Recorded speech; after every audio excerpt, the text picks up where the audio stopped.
हाय LBSNAA dreamers. आज हम लोग मध्यकालीन भारत के इतिहास में हम लोग तुगलक वंश के बारे में पढ़ेंगे। तुगलक वंश अर्थात यह दिल्ली सल्तनत का तीसरा वंश है।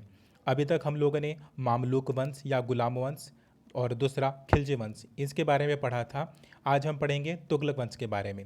तुगलक वंश 1320 से लेकर के 1414 ईस्वी तक इसका पूरा शासनकाल रहेगा, अर्थात 94 वर्ष तक का शासन रहता है। अब दिल्ली सल्तनत का जो तुगलक वंश है इसकी स्थापना गयासुद्दीन तुगलक ने किया था। गयासुद्दीन तुगलक ने किस प्रकार से राज्यारोहण करता है, आइए हम देखते हैं। उसके भी पहले हम ये देखेंगे कि इस पूरे तुगलक वंश में कितने शासक होंगे। मुख्यतः 8 या 9 शासक होते हैं। आखिरी शासक नासिरुद्दीन महमूद होगा, 1395 से लेकर के 1412 या 1414 ईस्वी तक का वो शासन करेगा। पहला शासक होगा गयासुद्दीन तुगलक। इसके जो प्रमुख शासक होंगे वो मुख्यतः 3 ही हैं, गयासुद्दीन तुगलक, मोहम्मद बिन तुगलक और फिरोज शाह तुगलक। उसके बाद के शासक उतने महत्वपूर्ण भी नहीं हैं और इन्होंने उतने रिफॉर्म भी नहीं किए, उतने अच्छे काम भी नहीं किए हैं। चलिए गयासुद्दीन तुगलक के बारे में जानते हैं। गयासुद्दीन तुगलक की जो माता थी वो पंजाब से थी और जो पिता थे वो तुर्की थे। तो इस प्रकार से हम कह सकते हैं कि गयासुद्दीन तुगलक के अंदर 2 गुण थे, मीन एक हिंदू के भी और एक मुसलमान के भी। अब गयासुद्दीन तुगलक दिल्ली पे कब आता है, भारत में कब आता है, इसमें विद्वानों में बहुत मतभेद है। गयासुद्दीन तुगलक के बारे में अगर इब्न बतूता से अगर आप पूछोगे तो बोलेगा कि ये तो अलाउद्दीन खिलजी के समय में आए थे। लेकिन अगर आप अमीर खुसरो से पूछोगे तो कहेंगे नहीं, उन्होंने अमीर खुसरो ने कैसे बोला तुगलकनामा में लिखा है। तो वो बोलेंगे कि नहीं बाबा, ये तो जलालुद्दीन खिलजी के ही समय से आए हुए हैं। ठीक, क्योंकि खिलजी वंश का प्रथम शासक कौन था, जलालुद्दीन खिलजी। फिर कौन था, अलाउद्दीन खिलजी। तो या तो ये जलालुद्दीन खिलजी के समय में आया हुआ था या तो ये अलाउद्दीन खिलजी के समय में भी आया हुआ था। दोनों में से एक हो सकता है। गयासुद्दीन तुगलक दिल्ली सल्तनत का प्रथम शासक था जिसने गाजी की उपाधि ली थी। गाजी की उपाधि का मतलब यह होता है कि जो भी गैर इस्लामी है उनकी हत्या कर देना, उनको मार देना, उसी जो जो ये काम करता था उसी को बोला जाता है गाजी। ठीक, भारत को काफिरों का देश बोलते हैं, जो मुस्लिम होते हैं भारत को काफिरों का देश बोलते हैं। जब अलाउद्दीन खिलजी रणथंबोर के अभियान पर गया था तो गयासुद्दीन तुगलक ने उसकी बहुत सहायता की थी, बहुत। तो उसकी इस योग्यता से प्रसन्न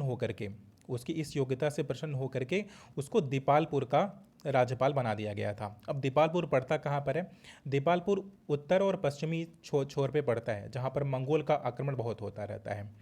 ठीक, तो इसीलिए गयासुद्दीन तुगलक के बारे में ये भी बोला जाता है कि इन्होंने 23 बार, कुछ लोग बोलते हैं 29 बार, कुछ बोलते हैं 18, कुछ बोलते हैं 20।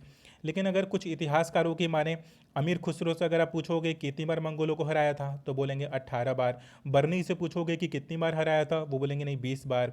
ठीक, लेकिन मुख्यतः जो प्रमाणिक तथ्य है उसको 29 बोला जाता है कि 29 बार इन्होंने मंगोलों को हराया था। मंगोलों को पराजित करने के कारण इनको मलिक उल गाजी भी बोला जाता है। गयासुद्दीन तुगलक को मलिक उल गाजी भी बोला जाता है। अब गयासुद्दीन तुगलक इकलौता ऐसा शासक था जिसको अमीरों ने उसे गद्दी पर बैठाया था। इससे पहले क्या होता था कि अमीर षड्यंत्र के द्वारा राजा को गद्दी से उतार दिया करते थे। लेकिन गयासुद्दीन तुगलक के साथ केस थोड़ा सा अलग है। गयासुद्दीन तुगलक को मेन अमीर ही गद्दी पर बैठाते हैं, कहते हैं कि नहीं, आप ही ने ये इस्लाम को पुनः जीवन दिया है तो आप ही इस गद्दी को संभालो, आप ही इसके हकदार हो। तो इस प्रकार से यह प्रथम सर्वसम्मति से सुल्तान बनने वाला यह प्रथम शासक आप इसे कह सकते हो। ठीक है, अब देखिए खोखर एक जनजाति भी हुआ करती थी, खोखर। तो खोखरों से अगर आपको ध्यान हो तो ये कुतुबुद्दीन ऐबक हो गए, मोहम्मद गौरी हो गए, तो ये लोग खोखरों से ही लड़ते हुए इनका जीवन चला गया था ना, तो खोखरों के ही विद्रोह वगैरह में। लेकिन अगर गयासुद्दीन तुगलक की अगर आप बात करोगे तो जो खोखरों के सरदार हुआ करते थे, गुलचंद्र नाम था उनका, तो वो इसे गद्दी पर बैठाते हैं। ठीक है, तो बेसिकली अगर गौर फरमाएं तो गयासुद्दीन तुगलक सर्वसम्मति से गद्दी पर बैठने वाला प्रथम व्यक्ति है।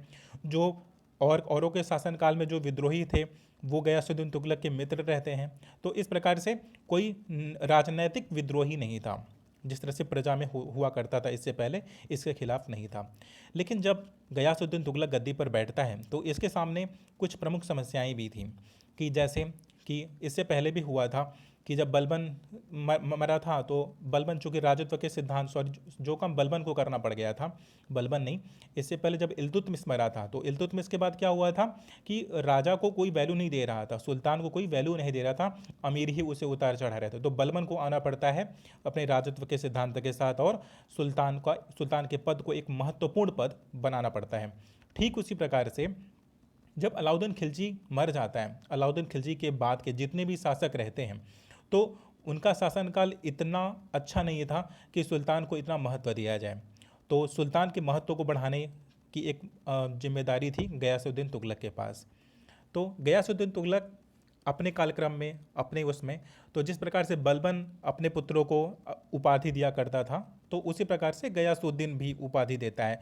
तो गयासुद्दीन तुगलक के जो बड़ा पुत्र रहता है, जो जिसे बोलते हैं ज्येष्ठ पुत्र रहते हैं, उनका नाम होता है मलिक फखरुद्दीन जूना खां। तो उसको उलुग खां की उपाधि ये देगा, उलुग खां।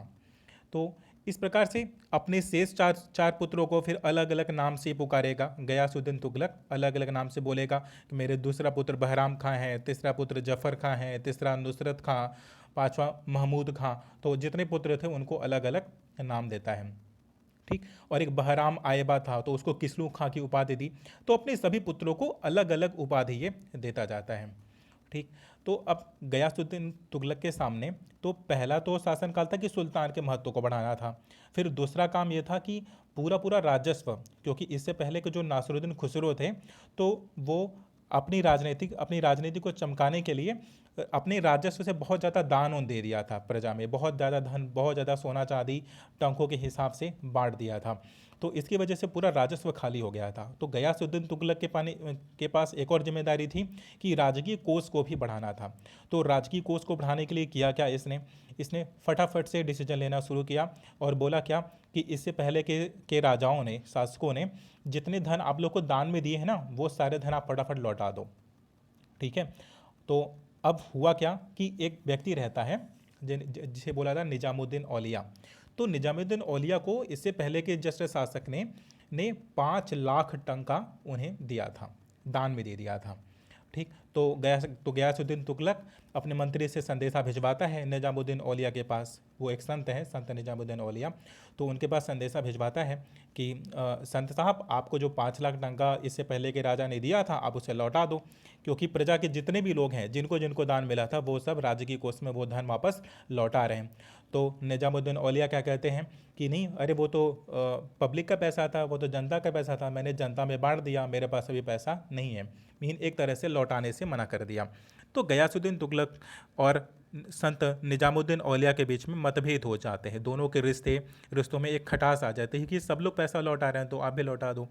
फिर गयासुद्दीन तुगलक दूसरा काम क्या करता है कि जितनी भी जागीरें थी, जिन लोगों को जागीरें दी गई थी, कोई अपने मन से तो बताने वाला रहा कि किसके पास कितनी जागीरें हैं। तो गुप्त रूप से वह पता लगवाता है कि कितनी जागीरें, कितनी ज़मीन किसके पास है और इससे पहले के राजाओं ने किसको कितना दे दिया है। तो पूरा वो उठवा लेता है, पूरा वापस ले लेता है, सबसे वापस ले लेता है। ठीक, इस प्रकार से राजकीय कोष में कुछ धन वापस आता है, कुछ जमीन एक राजा के हिस्से में आ जाता है, नहीं तो इससे पहले तो सब बांट दिया गया था। ठीक, अब गयासुद्दीन तुगलक का अगला काम था कि सेना को दुरुस्त करना। तो सेना को दुरुस्त करने में ये अलाउद्दीन खिलजी ने जो भी काम किया था सेना को दुरुस्त करने के लिए, उसको बहुत कठोरता से लागू करवाता है। अलाउद्दीन खिलजी ने क्या किया था, अलाउद्दीन खिलजी ने सैनिकों पर एक धब्बा लगवाने की व्यवस्था, घोड़ों पर दाग लगवाने की व्यवस्था। तो इस प्रकार ताकि कोई अपनी जगह किसी और को न भेज दे घोड़ों की नस्ल को सुधारने के लिए। तो इस तरह होलिया वगैरह जो सैनिक की पंजिका वगैरह थी तो वो सब फिर से ये लागू करवाता है और बहुत कठोरतापूर्वक लागू करवाता है। ठीक, अब सैनिक को आर्थिक, अलाउद्दीन खिलजी क्या करता था कि सैनिकों को वेतन कम देता था न, लेकिन ये भी करप्शन को कम करने के लिए करेगा क्या कि गयासुद्दीन तुगलक सैनिकों को अच्छा खासा वेतन देता है ताकि वो लोग पूरी ईमानदारी के साथ काम करें। इसके लिए तो जितने भी इक़्तादार रहते हैं उनको सैलरी वगैरह प्रॉपर तरीके से देता है, वेतन हुआ, भत्ता हुआ, बहुत अच्छे से देता है। ठीक है, तो एक प्रथा चली आ रही थी मुक्ता और वली, जिसके द्वारा होता क्या था कि सैनिकों का जो वेतन होता, सैलरी होती थी, वो काट ली जाती थी। तो इसको गयासुद्दीन तुगलक ने बंद कर दिया। ठीक है, और गयासुद्दीन तुगलक जो भी सैलरी जाता था उसका रजिस्टर वो खुद चेक करता था। मीन पूरा पूरा नियंत्रण अपने हाथ में लेकर रखा हुआ था। ठीक, ताकि सेना अगर दुरुस्त रहेगी तभी तो सारे अभियान दुरुस्त होंगे। फिर गयासुद्दीन तुगलक का अगला काम क्या होगा कि यातायात और डाक व्यवस्था के बारे में यह बहुत सोचेगा। मीन दिल्ली सल्तनत में ये पहला ऐसा सुल्तान होगा जो यातायात और डाक व्यवस्था के बारे में सोचेगा। लेकिन यदि डाक व्यवस्था की बात करें तो डाक व्यवस्था ऐसा नहीं था कि सबके लिए खुला हुआ था। जो गयासुद्दीन तुगलक ने जो सुधार किए हैं, डाक प्रणाली को ठीक तो किया, व्यवस्थित तो किया, लेकिन ये हर किसी के लिए नहीं था। ठीक है, तो केवल शाही संदेश, शाही लेटर वगैरह ही एक जगह से दूसरी जगह जा सकते थे। अब यह दो प्रकार का हुआ करता था। ठीक, एक तो घोड़ों के थ्रू जाता था, एक पैदल जाता था। और ये लेटर वगैरह जो डाक प्रणाली है बहुत अच्छे से काम करे, तो इसने किया क्या कि हर 3/4 मील पर एक डाक कर्मचारी को नियुक्त कर दिया। मीन एक घुड़सवार रहेगा। तो घुड़सवार वगैरह कैसे होता था कि उस एक डिस्टेंस के बाद दूसरे डिस्टेंस तक एक व्यक्ति जाता था, दौड़ते हुए जाता था या पैदल जाता था या घोड़े से जाता था, और वो पत्र अपने आगे वाले व्यक्ति को दे देता था। फिर वो अगला व्यक्ति घोड़े से जाता था, अगले व्यक्ति को दे देता था। तो इस प्रकार से पूरी एक चैन बनी होती थी। मीन मतलब कोई एक ही व्यक्ति नहीं जाता था कोई लेटर पहुंचाने के लिए। ठीक, जो इससे पहले के शासन में हुआ करता था। तो गयासुद्दीन तुगलक की ये तो एक महत्वपूर्ण उपलब्धि मानी जा सकती है। और ये जो पूरे डाक विभाग है ना, तो किसी न किसी डिपार्टमेंट के अंदर ही डाला जाएगा। जैसे आज होता है मंत्रिमंडल, कोई मंत्री होता है तो मंत्री के अंदर एक डिपार्टमेंट होता है, तो उसी तरह एक डाक क्या है, एक डिपार्टमेंट है। तो इसे बरीद ए ममालिक एक विभाग हुआ करता था। तो बरीद ए ममालिक करते क्या थे, एक प्रकार के गुप्तचर विभाग ही था। तो उसी के अंतर्गत ये डाक विभाग को भी डाल देते हैं, ताकि जो भी शाही लेटर वगैरह है वो काफ़ी गुप्त तरीके से आए और जाए, इसके लिए वह ये वाला काम करता है। अब लोक कल्याणकारी कार्य करने के लिए भी गयासुद्दीन तुगलक बहुत ध्यान देगा। गयासुद्दीन तुगलक करेगा क्या कि नहरों का निर्माण करवाएगा कुछ। ठीक, सिंचाई की व्यवस्था करवाएगा, प्रॉपर तरीके से पानी मिल रहा है कि नहीं खेतों को, इसके बारे में सोचेगा। तो गयासुद्दीन तुगलक के जितने भी कार्य थे, ठीक, तो उसको अमीर खुसरो के अगर शब्दों में हम बोलें कि गयासुद्दीन तुगलक ने कुछ भी वैसा नहीं किया जो विवेक एवं बुद्धि से परिपूर्ण न हो। यह भी कहा जा सकता है कि वह 100 पंडितों का सिरो वस्त्र अपने राजमुकुट के नीचे धारण किए थे। अब सिरो वस्त्र का मतलब यह होता है कि अब वह सैकड़ों पंडितों के बराबर की बुद्धि वो लेकर के बैठा हुआ था। अमीर खुसरो उसकी तारीफ में कुछ यही कहना चाह रहे हैं, क्योंकि जिस प्रकार से उसने सैनिक सुधार किया, यातायात, डाक व्यवस्था, फिर लोक कल्याणकार के मार्ग के कार्य किए, तो उससे तो यही प्रतीत होता है। अब अगर आर्थिक नीति की बात करें कि गयासुद्दीन तुगलक की आर्थिक नीति क्या थी, तो अलाउद्दीन खिलजी बहुत कठोर था। अलाउद्दीन खिलजी तो हर जगह बहुत कट्टरता से चीज़ों का पालन करवाता था। लेकिन अगर हम गयासुद्दीन तुगलक की बात करें तो ये मध्यमवर्ती नीति अपनाया, जिसे बोला क्या जाता है, रस्म मियाना। इसे एक नाम दिया जाता है रस्म मियाना, और उर्दू में इसे बोलते हैं तरीक ए एतदाल। ठीक, तो गयासुद्दीन तुगलक करेगा क्या कि अलाउद्दीन खिलजी के बाद के जो राजा रहते हैं बहुत लूज पड़ते हैं, लेकिन अलाउद्दीन खिलजी बहुत कठोर रहता है, तो इन दोनों के बीच का ये काम करेगा। ठीक, तो गयासुद्दीन तुगलक ने किया क्या कि जो ज़मीन हुआ करती थी, जो लोगों के पास ज़मीन हुआ, उसको उस पर नियंत्रण स्थापित करने के लिए हायरार्की बनाता है, 3 चरण बनाते हैं। मीन 3 प्रकार के लोगों के पास ज़मीन हुआ करेगी। तो जो इसे बोलते हैं भू राजस्व संबंधी सुधार। ठीक, तो जो पहला वाला लेयर होगा, सबसे बड़ा लेयर, उसे बोलेंगे मुक्ता।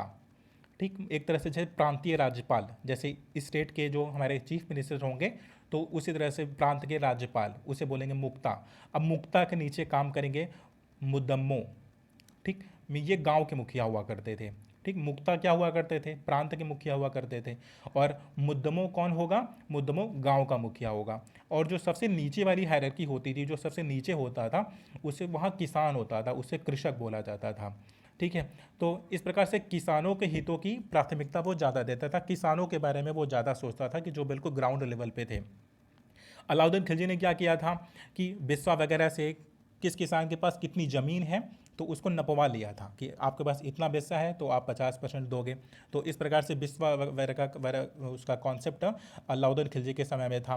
लेकिन गयासुद्दीन खिलजी, सॉरी, ये गयासुद्दीन तुगलक जब ये आएगा तो इसने इसे बंद कर दिया। बोला आप जितना पैदा करोगे हमें उसी में से हिस्सा चाहिए, हमें इस बात से मतलब नहीं है कि आपके पास कितनी ज़मीन है। ठीक, तो इसको बोला जाता है गल्ला बटाई। मीन गल्ला बटाई, मीन आपने जो पैदा किया, गल्ला जो आपने पैदा किया हम उसमें बांट लेंगे। हम इस बात से मतलब नहीं है कि आपके पास कितनी ज़मीन है, आप ज़मीन के अनुपात में हम आपसे पैसा नहीं लेंगे।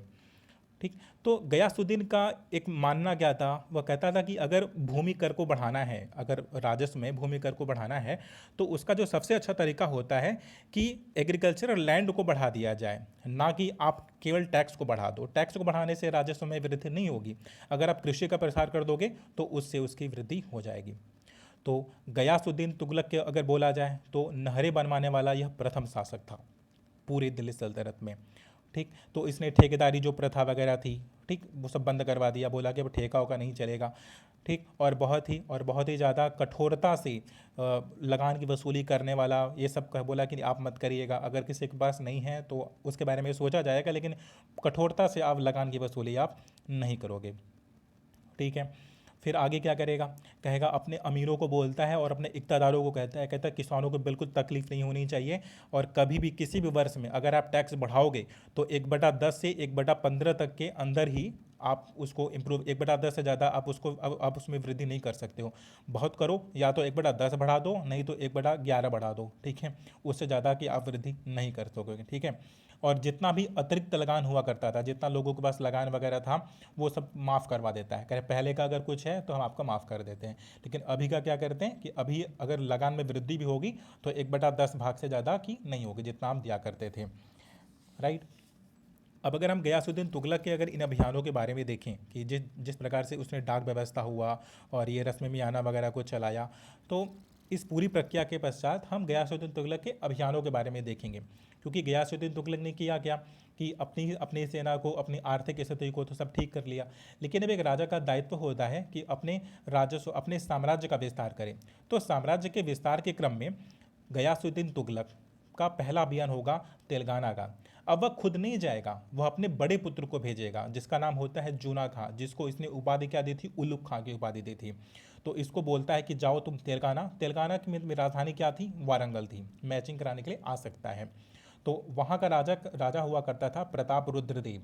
अब प्रताप रुद्रदेव कितनी बार विद्रोह कर रहा है, जितनी बार दिल्ली में कोई कमजोर राजा होता था तुरंत प्रताप रुद्रदेव खुद को स्वतंत्र घोषित कर देता था। जैसे ही कोई मजबूत शासक आ जाता था, कोई कट्टर शासक आ जाता था, तो प्रताप रुद्रदेव क्या करता था कि उसकी अधीनता स्वीकार कर लेता था।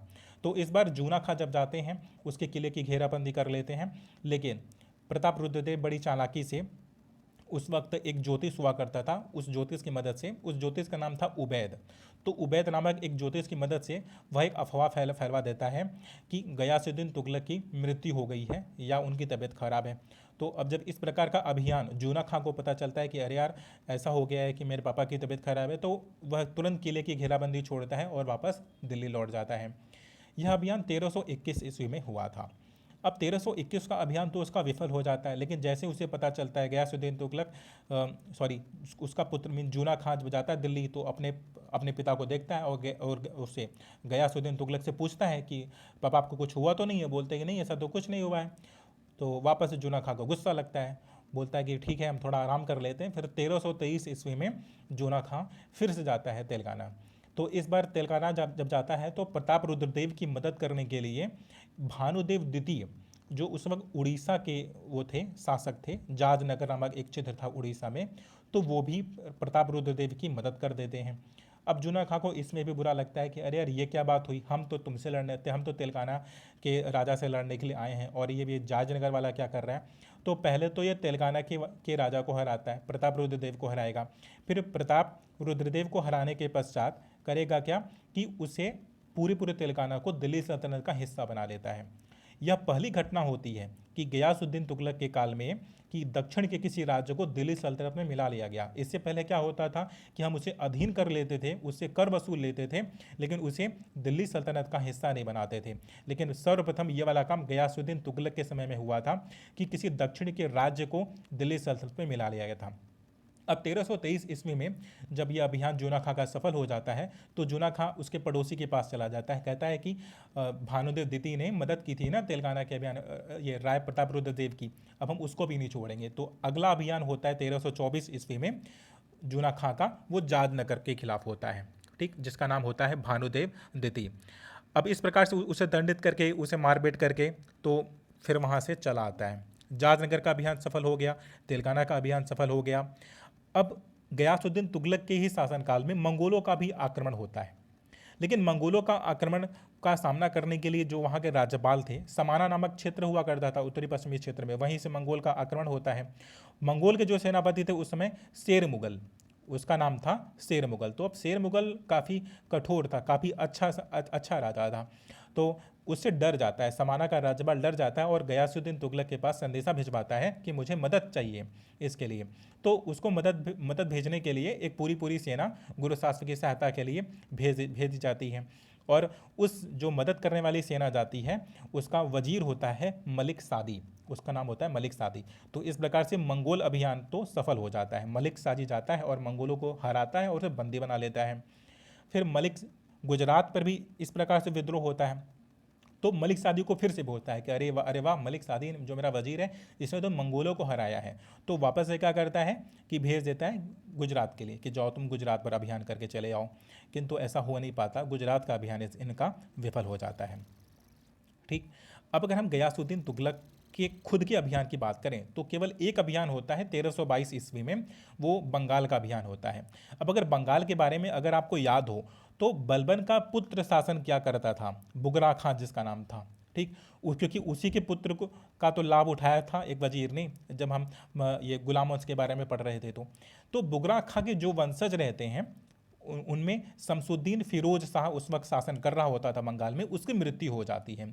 तो उसके 4 बेटे रहते हैं, तो उन चारों बेटों में इस बात की लड़ाई होने लगती है कि बंगाल पर राजा कौन बनेगा, बंगाल का राजा कौन है। तो अगर उन 4 पुत्रों की बात करें तो कौन कौन थे, तो उनमें बाद प्रथम था सिहाबुद्दीन बुगरा शाह था, नासिरुद्दीन था, गयासुद्दीन बहादुर था, कुतलू खां था। तो ये चारों आपस में लड़ने लगते हैं, लेकिन इसमें जो सफल होता है वो गयासुद्दीन बहादुर सफल हो जाता है, वह गद्दी पर बैठ जाता है।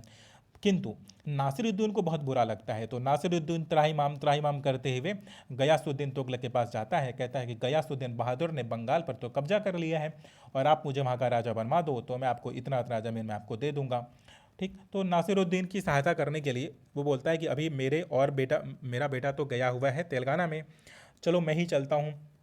जाता है मदद करने के लिए और वह भाग खड़ा होता है। जैसे ही उसे पता चलता है कि गयासुद्दीन तुगलक आ रहा है, क्योंकि गयासुद्दीन तुगलक के बारे में बोला जाता था कि 29 बार मंगोलों को हराया था, तो ये गयासुद्दीन बहादुर क्या क्या होता है, भाग जाता है। तो इस प्रकार से बंगाल का जो अभियान होता है वो सफल हो जाता है।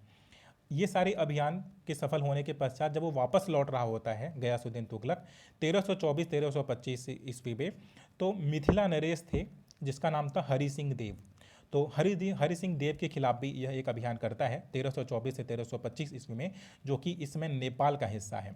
ठीक, तो उस अभियान के बाद उसी रास्ते में ही था, लौट रहा था वहाँ से, तो अफगानपुर में एक जगह था, वहाँ पर रुकता है आराम करने के लिए।